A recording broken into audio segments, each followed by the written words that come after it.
Welcome to Apache Spark course. So let's understand what is Spark.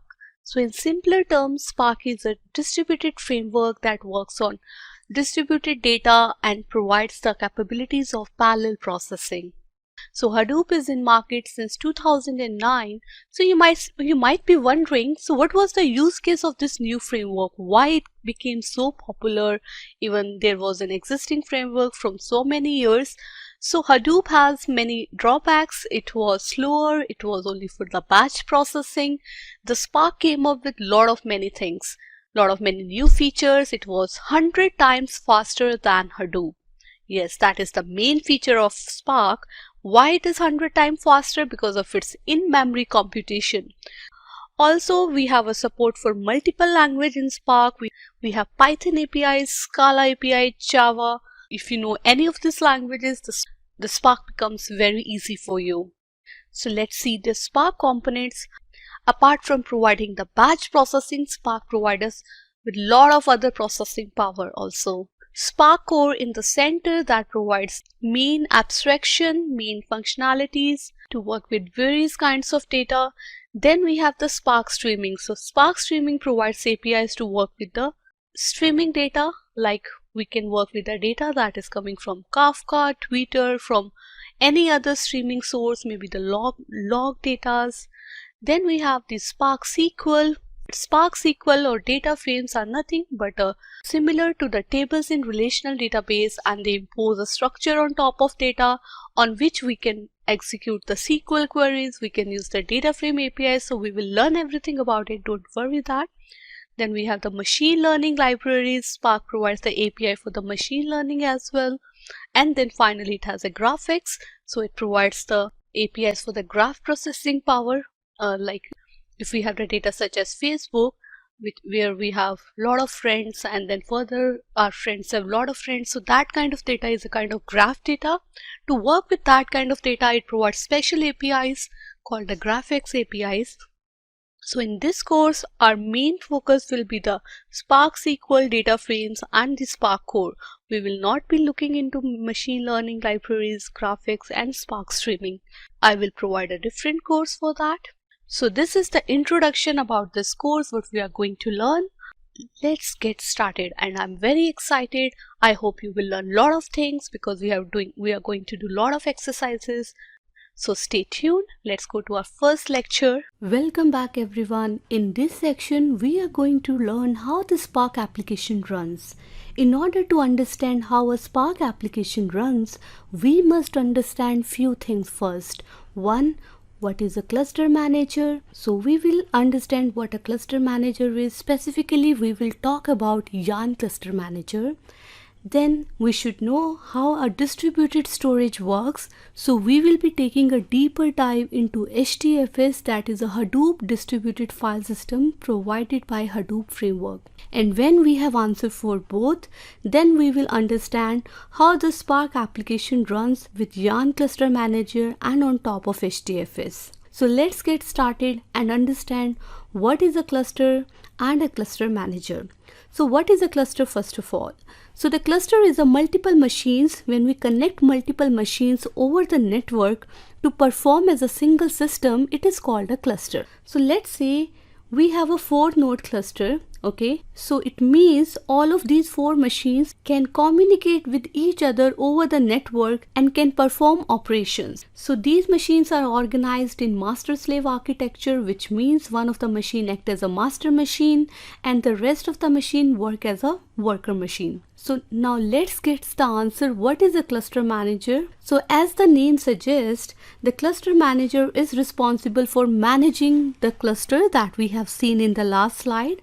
It is responsible for allocating resources, maintaining the state of cluster, like keeping the track of the dead machines and the live machines, scheduling tasks, and much more.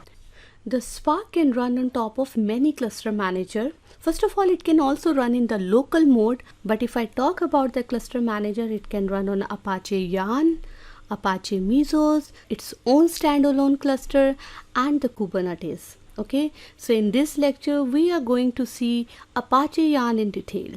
So now let's take the same cluster again and let's see how the yarn work on this cluster. So on yarn, we can submit many types of applications such as Spark, MapReduce, Hive, Pig, Scoop, etc. So yarn also works in master-slave architecture. So there are two main components in yarn. One is the resource manager that runs on the master machine, and the other are the node manager that runs on each worker machine. So let's talk about what are the responsibility of the resource manager that runs on the master machine. So the resource manager keeps the tracks of the cluster resources. It knows which worker machine has how many CPU cores, how many available memories. It is also responsible for the resource allocation since it knows how many resources are available in the cluster. So whenever an application request comes to the resource manager, it knows which worker machine can be able to handle to that request. It also maintains the list of healthy and dead nodes in the cluster. Let's say one of the worker machine go down, maybe because of network issue, maybe because of hardware failures. So the resource manager will keep the track of all those healthy and the dead nodes. It also maintains the list of a live and dead application master. So don't worry about the application master for now. We will be discussing that in our coming lectures. So that was more and less the responsibilities of resource manager. Let's talk about the node managers now. So the node managers are responsible for launching and managing containers on a node. So containers are just like virtual machine with some specific configuration. Like on the worker machine 1, this node manager has created a container of 1 core and 1 gigabyte. Worker machine 2, the node manager created a container for 2 core and 4 gigabits. So the actual code execution happens inside these containers. So that was a brief summary of what a yarn cluster manager is. So in the next lecture, we will discuss about distributed storage. So stay tuned. Let me see you in the next lecture. Welcome back everyone. In this lecture, we are going to discuss what is a distributed storage. So distributed storage, or you can also call that distributed file system, means in which the data is stored on multiple machines on the cluster, and these machines might be present on separate physical locations. So Spark is a parallel processing framework, but it needs data to process, right? So where is the data stored? So data could be on your local file system, and the data could be stored on distributed storage. So one of the distributed storage is Hadoop distributed file system provided by Hadoop, and it was the first distributed storage that came up in 2009 and still very popular. So Spark can process the data that is already been stored on HDFS. It can also process the data that is stored on Amazon S3, that is a storage provided by Amazon Cloud. Spark can also run on top of Google Cloud Storage, that is the distributed storage provided by Google Cloud. And in last, it also supports Microsoft Azure Storage, that is the storage provided by Microsoft Azure. The common between all of these distributed storage is that the data is there on multiple machines. So in this lecture, we are going to discuss in more detail about HDFS, that is Hadoop distributed file system. So let's see how a file is stored on HDFS. Let's say we get 1 gigabit of files and we want to store this file. So this 1 gigabit of files is divided into smaller chunks of 128 MB. So if I divide 1 gigabit, that is equal to 1024 MB.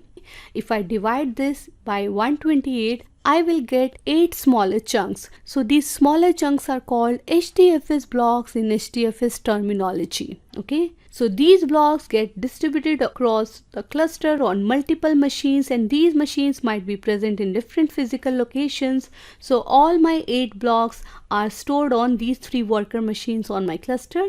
So let's see what are the main component of HDFS that runs behind the scenes to make all of this possible. So the HDFS also works in master-slave architecture, and the first main component is name node that runs on the master machine, and then we have data node that run on each worker machine. So let's talk about what are the responsibilities of the name node and the data node.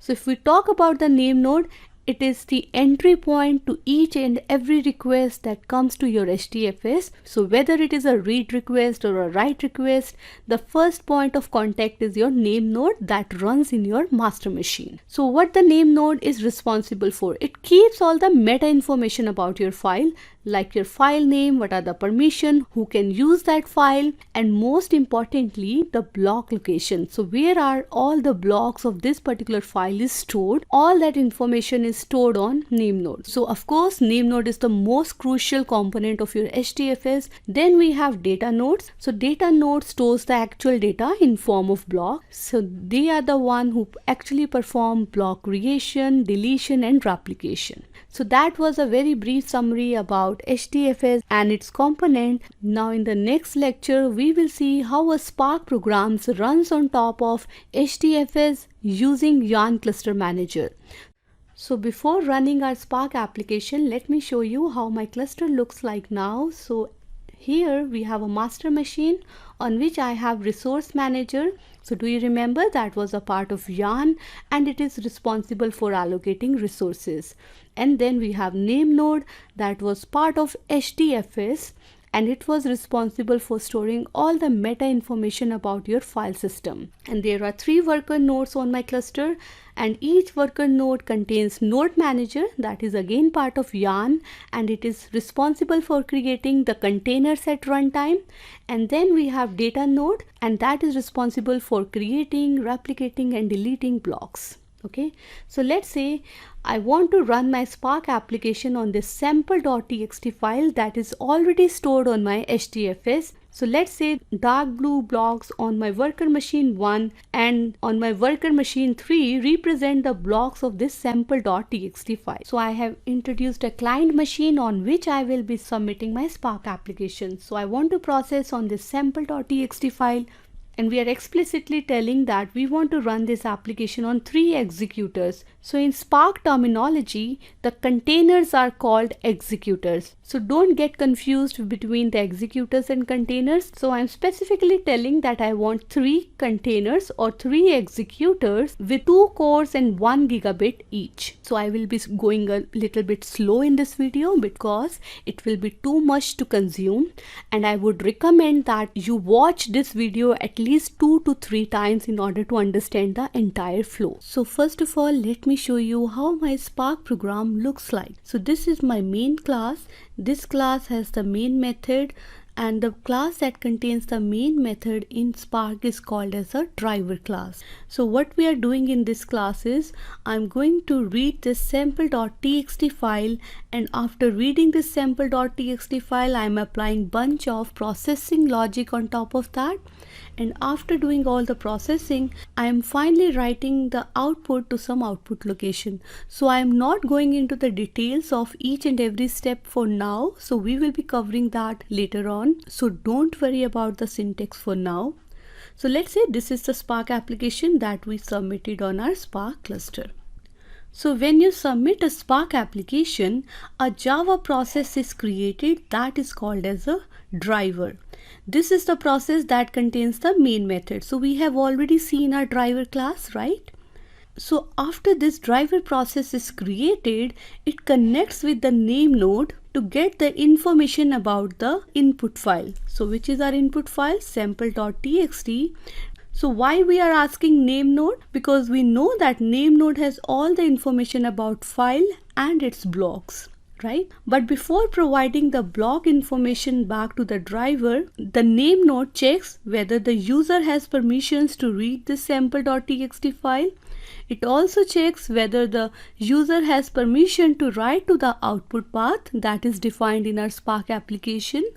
And then moreover, it will check if the input and the output path are valid. So after all these validation returns true, then only the name node returns the partition information back to driver, and also it creates a job for this application in a job queue. Now the driver got the partition information and this information is used by the driver to create logical and physical plan. So we will be discussing that later on. So now let's see what will happen to this job now. So whenever there is enough capacity in the cluster to process this job, the resource manager picks up this job.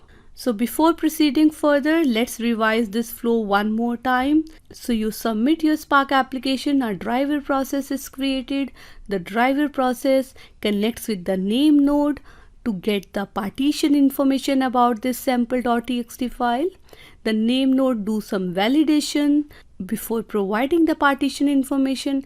After doing all those validation, the name node create a job in a job queue, and then the job is picked up by the resource manager. Now what? So the first thing that this resource manager do after picking up this job is to create an application master in any of the worker machine. Okay, so it will ask any of the node manager. Let's say in our case it asks the node manager of worker machine 2 to create an application master for this application.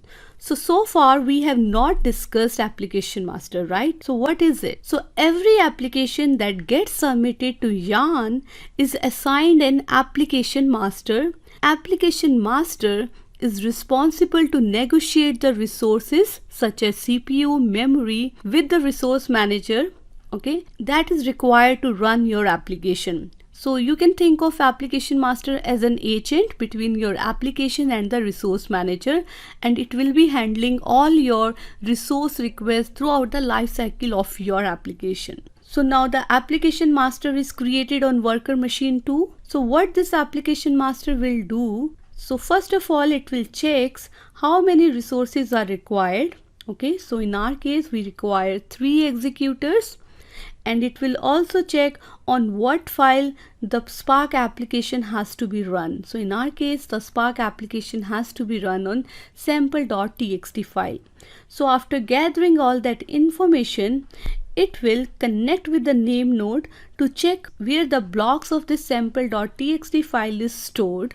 So why it is checking that? So that it can ask the resource manager to create the containers on the same machine where the blocks of this file is stored. So this will optimize the processing because it will be the best possible scenario where the data and the process that wants to execute it runs on the same machine. So the name node checks its stable. It will see, okay, the sample.txt file are on worker machine 1 and worker machine 3. So it will pass on that information to application master. Now after getting the location information, the application master connects with the resource manager to allocate resources. So in our case, it will ask for 3 executors. And it will also specify that it wants the executors on worker machine 1 and worker machine 3. So remember, it is just a request and not mandatory that it will get the resources on the requested machine. So all of that depends upon the availability of the resources. Okay, so now the resource manager checks its resources table, and it will see that, okay, there are enough resources available on worker machine 1 and worker machine 3 to handle this request, right? So you can see there are 4 CPU cores available on worker machine 1 because there is no process running as of now, and on worker machine 3 also there is 4 CPU cores and 16 gig of memory. So this resource manager will ask the node manager on worker machine 1 to create executors, and also on worker machine 3 to create the executors. So once these executors are created, these executors register themselves with the driver process, and now this driver process decide how the processing needs to happen on these executors. So we will discuss that later on. Okay, so once the executor gets enough information from the driver process how to proceed, load the data blocks into their memory and starts processing. Okay, so this is the entire flow of how Spark application runs on HDFS and Yarn. I would recommend watch it one more time, and I hope you like it. So now let me see you in the next lecture. Bye bye. Welcome everyone. In this lecture we are going to learn about deploy modes. So there are two type of deploy mode, that is client and cluster. So what happens in the client mode is the driver runs in the client process. So we have seen in the last lecture as well that our driver process was started in the client machine. So that was an example of the client mode, and your application master is only responsible for asking and requesting the resources from Yarn. Whereas in the cluster mode, your driver process runs inside the application master, okay, which is managed by Yarn. So the client can submit the application and can go away after initiating the application. So if I say deploy mode to be cluster, so in that case your driver process will be started inside the application master. So it is more fault tolerant, more safe to use the cluster mode in the production environment. Okay, so because let's say you submit your Spark application from your laptop and then you switch off your laptop and go for a movie, then your Spark application is not going to complete.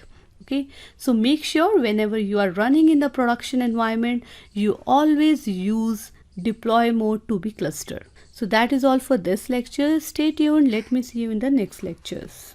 Welcome back everyone. In this lecture, we are going to discuss drivers and executors in more details. So first let's talk about the driver process. As we have already learned that driver process is a starting point of your application because it contains the main method, and once your executors are created, it is the driver program who controls everything after that. So what your driver process will do is, first of all, it will analyze your code for any syntax issue. So if there are no syntax issue, the driver will create a logical plan for your application. So the logical plan is an in-memory plan which will tell how your code needs to be executed on the executors. It will tell how many tasks should be there based on the number of partitions. Okay, so we will discuss that later on. After it creates this logical plan, it creates a physical plan.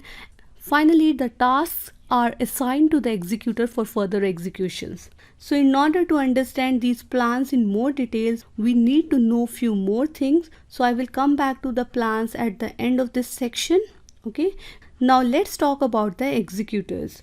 We already know that after the executors gets created, they register themselves to the driver process and they are responsible for executing the tasks as defined by drivers. After they are done computation, they send back the status of those computation back to the driver process. So when we say we have a 4-core executor, it means there are 4 parallel threads that can run on an executors at any point.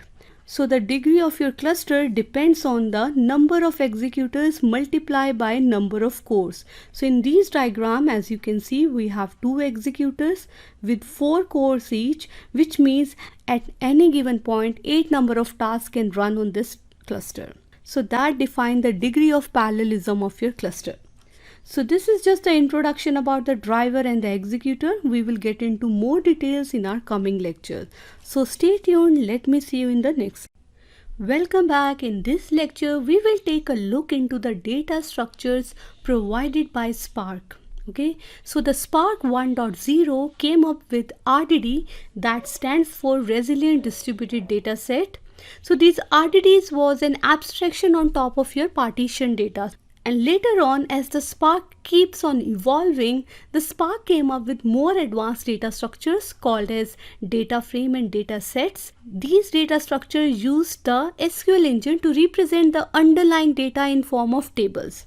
Okay, so let me show you how to create a RDD or a data frame from a file and how they represent the underlying data.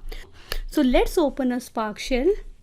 So now what we are going to do is we are going to read a file called as movies.json file. First I will be creating a RDD from that file and then I will be creating a data frame from that file. So first of all, let me show you that file. So this is my movies.json file. It contains the information about the movies like its name, the year in which it was published, its genre, rating, etc. So I'm going back to my Spark shell. So in order to read a file and create RDD out of it, I have to make use of the Spark context variable that is available as sc variable. So what we have to say? We have to say sc.text file. So don't worry about the syntax for now. As of now, my only agenda is to make you understand the internals and not the syntax. Okay, so we will learn the syntax later on in this course. Okay, so here, I'm going to define the location of this movies.json file. So if you are running on the local machine and on the Windows machine, I'm just changing the slashes here, and let me save the result of this in some variable. Okay, let me call this variable as rdd1. So as you can see, it has given me org.apache.spark.rdd of string. So let me show you how the underlying data looks like in case of RDD. So the underlying data, as you can see, is represented in the form of text. Okay, so now let me read the same file, but in this case I'm going to create a data frame out of it. So for that, in order to create a data frame, I have to make use of the Spark session variable. So we have to say spark.read.json, since I'm going to read my JSON file, and then we have to define the location. Since my JSON file is a multi-line file, I have to provide one option also saying multi-line is true. Okay, so let me save the result of this command in a variable and let me call that as df1. So as you can see, this time I got something called as org.apache.spark.sql.dataframe, and let me show you how the data is represented in a data frame. So let me call a show method on the data frame. So this time my data is represented in the form of a table. So that is the difference between the RDD and the data frame. The RDD represent the underlying data in form of text, whereas the data frame uses the SQL engine and represent the underlying data in the form of tables. So if we talk about which one to use and which one is better, I would say data frames provide a higher level of abstraction on top of your data. The APIs that are available in data frames are much easier to use, and in terms of performance also, data frames are much faster than the RDDs. So you can ask me a question, is RDD depreciated in Spark 3.0? So this is not the case. The RDD is still there. RDD can be used if you want to do some lower level programming right on top of your data, then it can be used. So these RDDs and data frames can be used interchangeably. So you can convert from RDD to data frame and from data frame to RDDs. So that is all for this lecture. I hope you are now clear what are the data structures provided by Spark. So stay tuned. Let me see you in the next lecture. Welcome back everyone. In the last lecture, we mentioned actions and transformation and said that the code is only executed when an action is encountered. So let's get started and understand that. So there are two kinds of operations that we can perform on our data set, whether it is an RDD or data frame. The first is the transformation. Okay, so the transformation, as the name suggests, it transforms or modifies the RDDs or the data frames from one state to another. So let's see an example of the transformation. So in the last example, we read this movies.json file. So I have this data frame, right? So if I would like to show you the content, so this data frame consists of these 6 movies. Okay, so let's say I want to transform this data frame into another data frame by applying a filter operation, and in the filter operation I want to filter out all the movies whose rating is greater than 3. So for that I can make use of the filter API, that is a kind of transformation. So I would say df1.filter, and inside that I can say rating greater than 3.0. Okay, so let me save the result of this in another variable and let me call that as df2. After applying this filter operation, it will give me another data frame, or more precisely data set. So we will see the difference of data frame and data set in coming lectures, but for now you can think data frame is a kind of data set only. We show you the content of the new data frame or data set. So I got only those movies whose rating is greater than 3. But there are two important things to remember.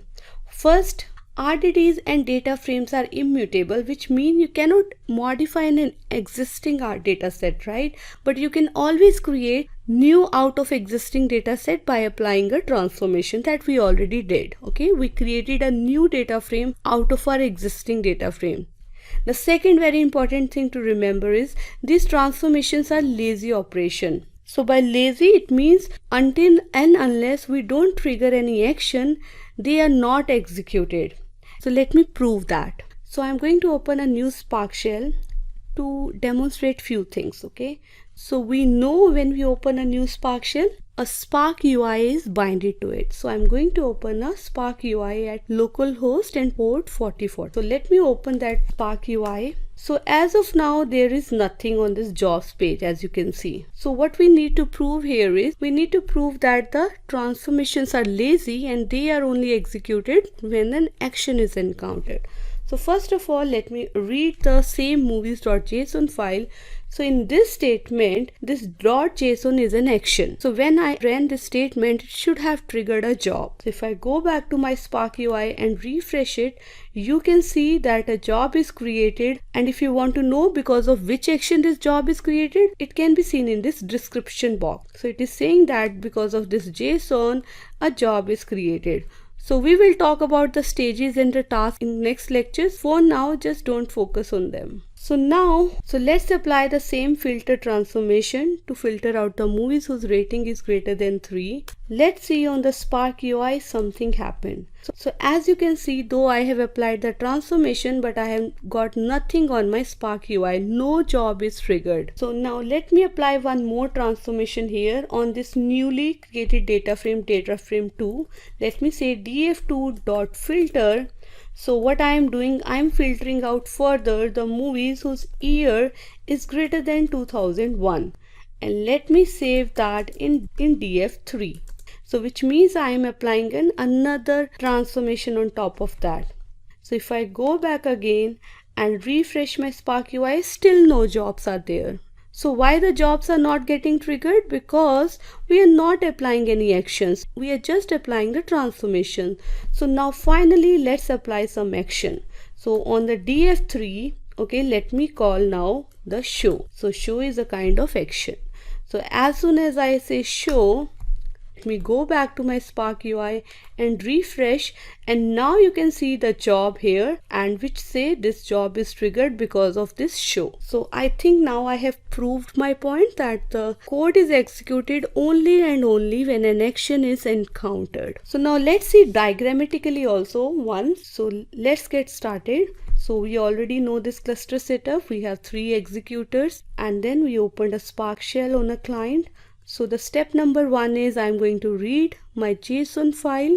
We know when we execute this statement, it creates a data frame on our executors. So in the step number 2, as we have already seen, let's apply this filter transformations to filter out the movies rating greater than 3. So when we executed that, nothing happened. In the step number 3, we applied the filter API to filter out the movies whose year is greater than 2001.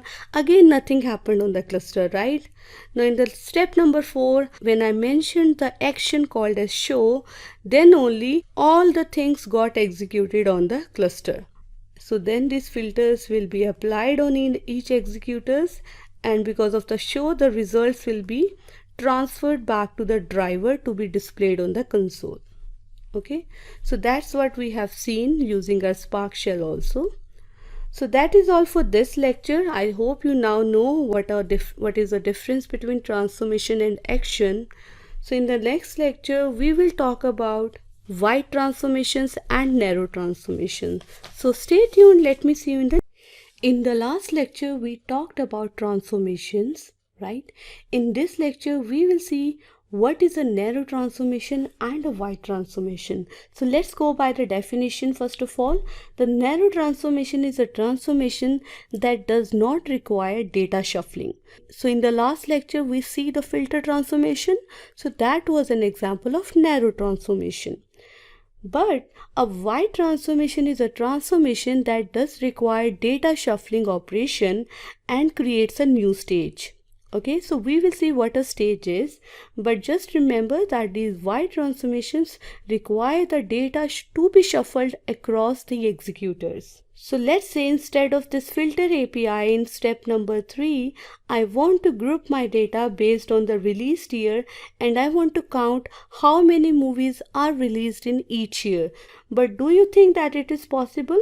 Because few of the movies that is related to 2001 are on worker machine 1, few of the movies are on worker machine 3. Similarly, the data for the 2004 is also scattered over different physical machine. So unless and until I shuffle all the data on my cluster so that all the data belonging to the same year comes on the same machine, I cannot apply the group by operation, right? So that is why the group by is a kind of white transformation. So let's see what will happen.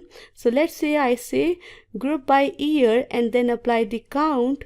So this is a transformation, nothing will happen, but as soon as I apply the show, so this lineage will be created because of all the transformation that we have applied before this show. So this lineage will create two stages. In the stage number 1, the filter transformation will be applied. So this is the result of our filter transformation. And as soon as the group by year is encountered, a new stage is created in which the data will be shuffled across the executor. So now after shuffling data, all the movies belonging to the 2004 is on worker machine 1. All the movies belonging to the 2001 is on worker machine 3. So now in the stage 2, the rest of the two transformations will be applied. So first the count will be applied. That will give me back the count of movies released in that year. And then the show will be applied. So the show will make this data frame to be returned to our driver program. So that is what we meant by white transformation. So white transformations cause data shuffling and also cause new stage creation. So let's see the same example on the Spark shell also. So let me show you what is the status of my Spark UI. So far only 2 jobs that was triggered because of our last lecture. Nothing happened after that. Okay, so now what we wanted to do, I wanted to apply a group by operation on my df2. Okay, so I would say df2 group by year and then the count transformation. Okay, so let me save the result of this in some another variable and let me call it as df3. And as you know, these are just the transformations and nothing should have happened on our Spark UI. So if I refresh, you still see the same 2 jobs. Okay, nothing happened. So now is the time to apply some action in order to execute all the above transformations that we have applied. So this time, instead of doing show, what I'm going to do is I'm going to write down my output into some output folders. Okay, so for that I have to say df3.write. Let's say I want to write in JSON format, so I will say .json, and finally I have to provide the output location where I wanted to create my output file. So let me just copy paste this location, and then finally the folder name. So let me call it as movies by year. So I'm going to run it. Now let's go to this output directory. As you can see, a new folder is created here called movies by year. If I go inside this, so you will see the part files that is of JSON format.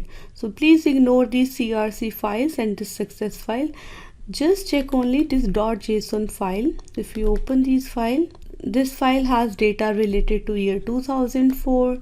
This one has data related to year 2001. So if I go back to my Spark UI and this time if I refresh my screen, I could see another job here. And as you can see, in this job there are 2 stages. Why 2 stages? Because we have used a white transformation called as group by that has caused the data to shuffle. So if I go to the description of this job, I can see here that there are 2 stages, stage number 2 and 3. Okay, and you will see the shuffle read and shuffle write here. So this is the amount of data that is shuffled across the executors. So that is all for this lecture, guys. Stay tuned. Let me see you in the next lecture. Welcome back everyone. In this lecture, we will dive deeper and understand what is job, stages, task. We have already seen that whenever any action is encountered, a job is triggered on the cluster, right? So this job is further divided into stages and tasks. And in the last lecture, we have also seen that the stages depends on the white transformation used in the code. So this is our code, and this is the same code that we have been seeing in the last few lectures, but this time instead of writing it line by line, I have written that in this format. So if you want to know how many jobs will get triggered from here, you need to know the number of actions. So in this code, we have two actions. One is this .json here and another is this .json at the end. So this will create two jobs. So the job number 1 will have these lines of code. So how many stages will get created in this job? Do you see any white transformation here that can cause data shuffling? There is no data shuffling operation, so there will be only one stage. And in that stage, so your input file will be scanned, your executors will map the partitions and create data frames. And then comes the task. So the number of tasks depends upon the number of partitions of your input file. So if your input file has 3 partitions, the number of tasks will get equal to 3. So now let's talk about our job number 2. So how many stages do you expect in your job number 2? Do you see any white transformation here? So this group by is a white transformation that caused the data to be shuffled, and this result in a new stage. So in this job number 2, I will have stage number 1 and then stage number 2. Now let's talk about how many tasks would be there in each stage. So if I talk about my stage number 1, the task in my stage number depends upon my input file partitions. So it will be equal to the number of partitions of my input file. Whereas the stage number 2 is created because of the data shuffling operation. So the number of tasks in the stage number 2 depends upon a Spark property called as spark.sql.shuffle.partitions, whose default value is 200. So I'm on my Spark UI for the same program. As you can see in my job number 0, I got one stage with one task. So why I'm getting one task? Because I'm working on my local machine and we are reading this movies.json file, and this movies.json file is read in one partition only. If you go to your second job, you can see there are two stages with 201 tasks. If you click on this job, you will see stage wise. In stage number 1, there is only one task because it depends upon the number of partitions of the file, whereas in the job number 2, there are 200 tasks because it depends upon a Spark property. So let's try to change that property and let's see if this number of tasks is impacted by that or not. I have to reopen my Spark shell, but while reopening, I'm trying to configure that property and changing its value. So here I have to say spark.sql.shuffle.partitions is equal to 3. So I'm going to change this value to 3 here. So if I go back to my Spark UI, if I go to this environment tab, here you will see that this property has been added here. So the value is 3. So now let's try to run the same code again and let's see what will happen this time. So let's go back to our Spark UI, go to our jobs. Now this time, if you see carefully in our job number 1, instead of 201 tasks, we got only 4 tasks. So if you go into the details, so in your stage number 2, there are now only 3 tasks because we have changed the value of our Spark properties. So now we are clear with jobs, stages and tasks. Let's understand DAG. So the DAG stands for Directed Acyclic Graph, and it defines a set of operations stepwise that has to be performed in each stage. So if you look carefully, there is a DAG visualization. It defines the set of operations that has to be performed on your data set. So all of this jobs, stages, DAGs together is called as the execution plan, and you may also call this as a physical plan. And this plan is created in advance by the driver, and then according to this plan only, all the tasks are executed on the executors. So that is all for this lecture. Stay tuned. Let me see you in the next lecture. So in the last lecture, we understand everything about the execution plan. So in this lecture, let's see what are all the plans that are created by the driver. So in order to see your plan, you can call explain on your data frame. So I'm going to say explain true, and this will give me all the plans that are created for this data frame. So the first plan is the parsed logical plan. So in this plan, your code is parsed line by line by the driver. In the second plan, that is called as the analyzed logical plan, your code is analyzed for any syntax issue. So if there is no syntax issue, then an optimized logical plan is created in which some optimization happens on your code. So there are set of optimizations that are already predefined and are applied on your code, but these are customizable as well. So you can also customize the optimizer and provide your own optimized version. Finally, when the optimized logical plan is created, after that a physical plan is created, that is the execution plan that we have seen in the last lecture. So every time you read a plan, you have to start from the bottom. So the first step that is involved is the scanning of your JSON file. Okay. After that, we have applied a filter operation, and after that we have applied the group by. That is a aggregate, right? So the aggregation always result in a stage number 2. So if you can see carefully, so far we were in the stage number 1. This number 1 represent the first stage. As soon as this aggregate is encountered, a exchange has happened and a second stage is created. This is the second stage. Okay, and in the second stage we are applying the function count and then deriving the output. So this is the physical plan according to which all the tasks and the stages are scheduled on the executors. So I hope now you already know all the Spark internals, and many congratulations to you, because learning Spark internals was a challenging task and you have already won the battle. Now learning syntax is an easy part. From the next section onward, we are going to learn about the syntax of Spark, which will help you write the Spark code efficiently. So stay tuned. Let me see you in the next section.